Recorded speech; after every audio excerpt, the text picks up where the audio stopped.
రేఖ, మీ నాన్న అరవటాలు కరవటాలు చేసే కోపిష్టి టైప్ కాదు కదా? ఏ టైప్ అయితే నీకెందుకు? ధైర్యంగా మాట్లాడేసే. మాట్లాడడం ఏమిటి? అవసరమైతే భారీ ఎత్తున పోట్లాడతాను కూడా. నువ్వు ఇలా కూర్చో, నేను వెళ్ళి మా నాన్నగారిని తీసుకొస్తా. ఓకే. దుర్యోధన దుశ్శాసన హతకులారా, నువ్వు గొప్ప ఆర్టిస్ట్ కదా? అందులో డౌటే ఉందమ్మా. అఖిలాంధ్ర ప్రేక్షకులు ఒప్పుకున్నారు నేను చండ ప్రచండ నటుణ్ణని. ఇప్పుడు నువ్వు నేను చెప్పినట్టు నటించి నీ ప్రతిభ ఏమిటో నిరూపించుకోవాలి. చెప్పండమ్మా. నా వల్ల కాదు. రాముడు వేషం వేస్తాను, భీముడు వేషం వేస్తాను, రంభ వేషం వేస్తాను. చూసేవాళ్ళు ఎవరన్నా ఉంటే ఆడామగా కాని వేషం అయినా వేసేస్తాను. కానీ మీరు చెప్పిన వేషం నా వల్ల కాదు. వేరే ఎవరినన్నా చూసుకోండి అంతే. నేను చెప్పినట్లు చేయకపోయావో నీ ఉద్యోగం ఊడిపోతుంది. అంతేకాదు, నువ్వు ఎక్కడ స్టేజ్ ఎక్కి నాటకం ఆడినా కిరాయి వాళ్ళని పెట్టి కుళ్ళిపోయిన కోడిగుడ్లు కాంకర్రాళ్ళు విసిరేలా చేస్తాను. అమ్మా, మీ మూలంగా ఆంధ్రదేశం ఓ ఉత్తమ కళాకారుని కోల్పోతుంది. కళ నా ఊపిరి, నాటకం నా ప్రాణం. సరే, మీరు చెప్పినట్టే చేస్తాను. ప్రాణాలకి తెగిస్తానమ్మా. ఓకే? కావలసిన కాస్ట్యూమ్స్ అన్ని వేసుకుని బ్రహ్మాండంగా తయారై దున్నేయాలి.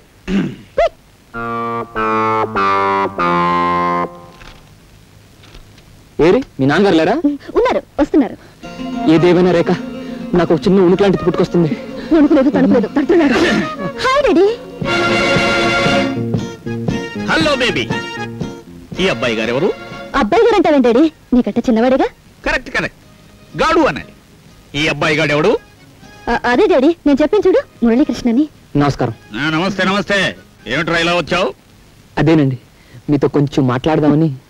నాతో మాట్లాడడానికి ముందు నేనెవరో తెలుసా? సింహాన్ని.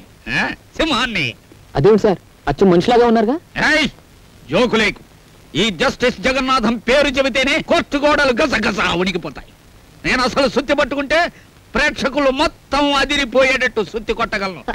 డాడీ, ఇంతకీ అసలు విషయం. మధ్యలో అడ్డం నాకు బేబీ. Order order. నా గురించి తెలిసిన వాళ్ళందరూ నన్ను సుత్తి జగన్నాథం అంటారు. ఈనో?